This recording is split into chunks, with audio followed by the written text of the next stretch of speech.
Happy Earth Day! We care about the environment and we care about what we put in our bodies. Wine is an agricultural product. It's a product of our environment, and we want wines that are made in the most transparent way that do not have pesticides and herbicides. So when we select our wines, we want wines that we know are made with the care of the environment in mind. Christine, Cindy, and I are sharing 3 wines that are certified sustainable, organic, or biodynamic. And by the end of this episode, you'll understand what these certifications mean. Keep watching, add your thoughts, and share an organic, sustainable, or biodynamic wine you love. Subscribe to our channel and remember to celebrate Earth Day every day.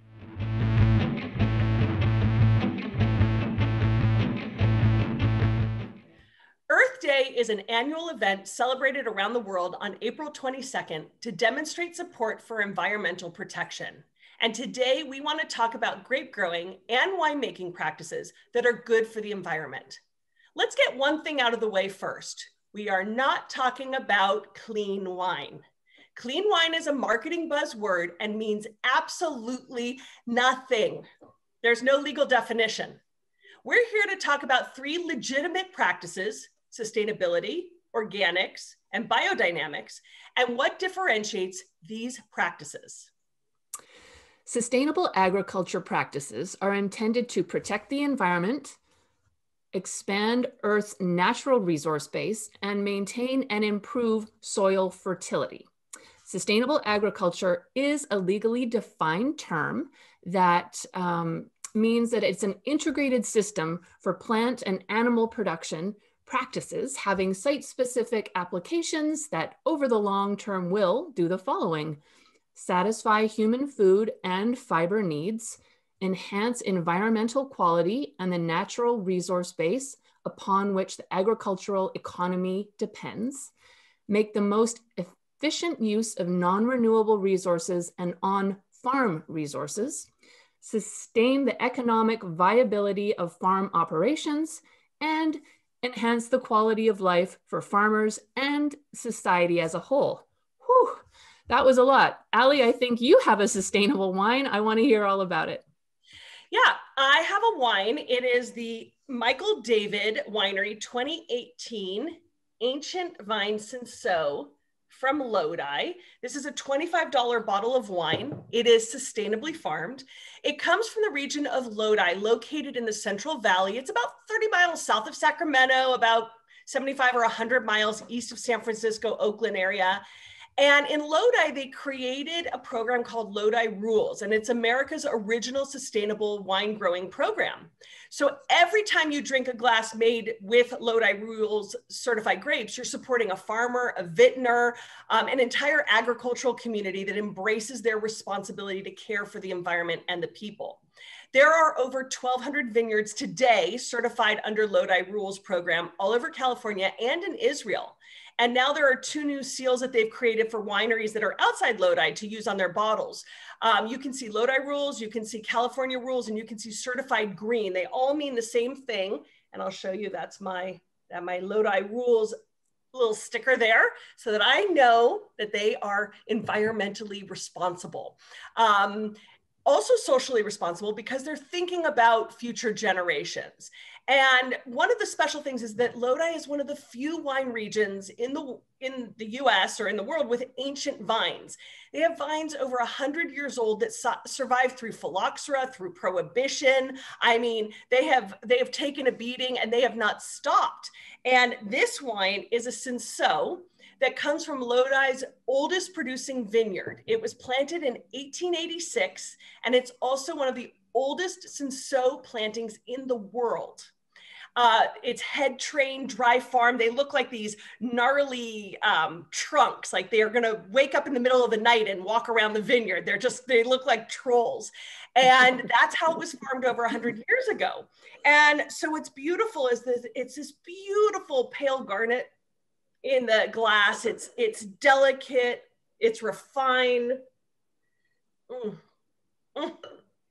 It's got bright red fruits and cranberry and cherry blossom. There's even a little bit of like a coconut, like a tropical element to it.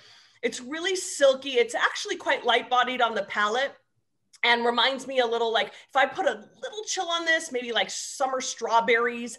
It does see a little oak, but wow, this is just, I mean, $25 for a wine made from over 100-year-old vines is pretty extraordinary. And, you know, I'm loving this. So. Sounds delicious. And Lodi really is a special place. So I'm really glad you profiled a wine from Lodi. That's interesting. It's really great.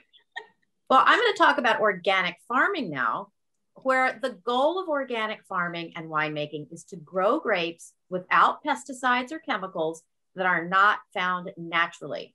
So no sulfites are added, but those, again, that occur naturally can be used, and they're allowed. No synthetic fertilizers are used, and all the elements in the wine, including yeast, must be certified organic. So, in fact, it's not necessary for the fertilizers or other elements to be from the farm, but they just have to be organic. So they can get them from somewhere else, but they just have to be organic. There are several bodies that have strict regulations and certify vineyards as organic from across the world. Some wineries produce organic wines, but haven't gone through the government protocol of becoming officially certified. That doesn't mean they're not organic. It just means they haven't gone through the strict rules and regs to be so and get certified. But Christine, you have an organic wine, right? I do. Tell us all about it. Okay. This little love is called Cultus. It is a Tempranillo organic wine 2019 from Spain. It retails for about $13. Yeah, wow. $13 Canadian. Oh, it's an easygoing red. The winery Botegas Juntero. I certainly hope I pronounced that right. I'm going to work on my Spanish, I promise. Sounds good to me. Thank you. Added a little Spanish flair. Yeah. The winery started in 1950 when 111 grape growers formed together and started a cooperative. The bodega has seen many transitions and mergers over the past years. And every single time a merger happens, the quality continues to get better and better. And as it is a wine from a cooperative, this is a really wonderful chance for small growers who might not have the funds or resources to have their own winery. They can all come together at this cooperative place and all make wine. And this is all organic, beautiful Tempranillo. I'm going to show you two little stickers. This sticker just means it's eco-friendly, and it says that the wine was made with no harm to the environment. And then this little one here, I hope you can see it okay. It's usually a brighter green, but that means that it is certified. So it has gone through the certification processes, and it's an organic, it's a wine from organic grapes. And this symbol is very, very common throughout the European Union. Okay. I'm often asked, Christine, do you like organic wine? And it's like, do you like Riesling? You know, you can like Rieslings and you can like organic wines. I'm not going to say yes. I'm not going to say no. I'm going to say it's about the producer and it's about the wine for sure. As I said, this wine retails for $13.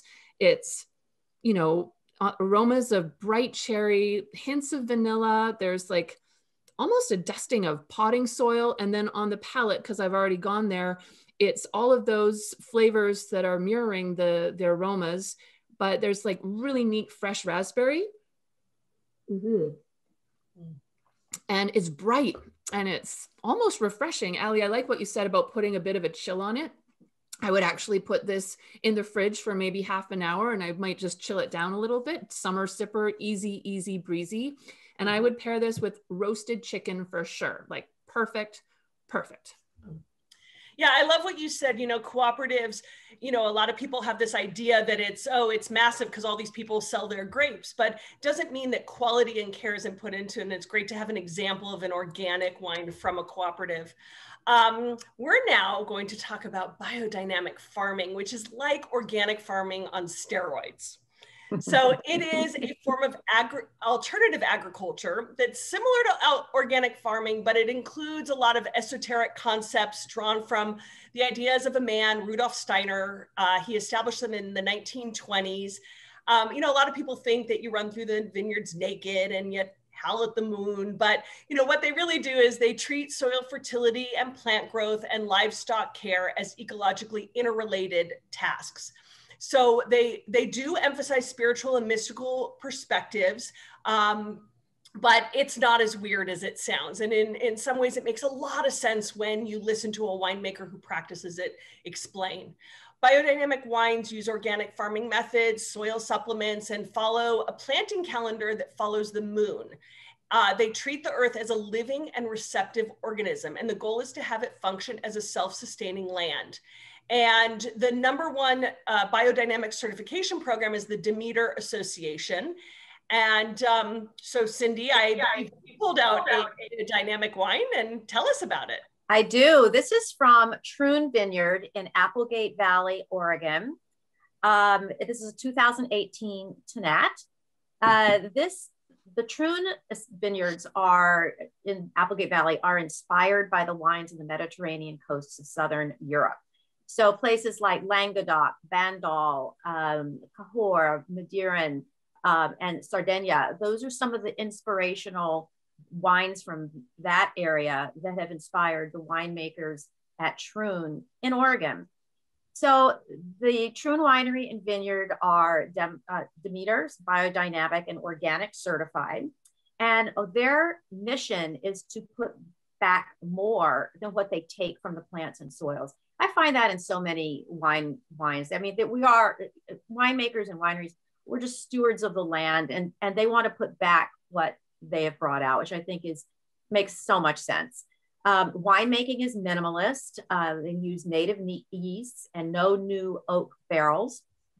And then Tannat, I don't know if many of you have had a chance to taste Tannat, but it is from the south of France, originally from the Madeiran, hopefully I'm saying that right, area in near the Pyrenees in southwest France. So this particular grape yields dark tannic wines, but in Applegate Valley, because it's a little bit further north in the climate, the tannic structure is a little bit more approachable when it's young, as opposed to in the warmer climates when the tannic structure is pretty gripping and very heavy. I love this wine. It's $45. It is very fresh with nice acidity. I mean, you definitely feel the tannins, but it's not like completely drying out my mouth. It's very balanced. It's black cherries, blueberries, coffee, espresso, chocolate, and graphite, tobacco, and violets. I've tasted this a little bit before. I've gotten so much on this wine. It's just delicious. But I opened it for about 30 to 40 minutes before I poured the glass. And it just really softens. Again, it's very balanced. It can age for another 10 years. And all I'm thinking right now is roast or a roast stew. And this, with its profile and it's rich and dark, would go so well with a roast with maybe some vegetables surrounding it and just those savory smells and flavors. This is really fabulous. This is a 2018. Well, in this episode, we've talked about 3 primary farming and winemaking practices that take care of the environment. There are many wineries that practice one of these, but may not be certified. So it's always good to ask the winery or visit their website to understand their farming practices. But remember, just because a wine is sustainable, organic, or biodynamic does not mean that it is good or bad. It's just a measure of quality. It's a certification on the farming practices. And as most winemakers will tell you, if the quality of the grapes are great, the quality of the wine will be great. So we care about this. Let us know your thoughts about environmentally friendly wines in the comments below and subscribe to our channel. Cheers.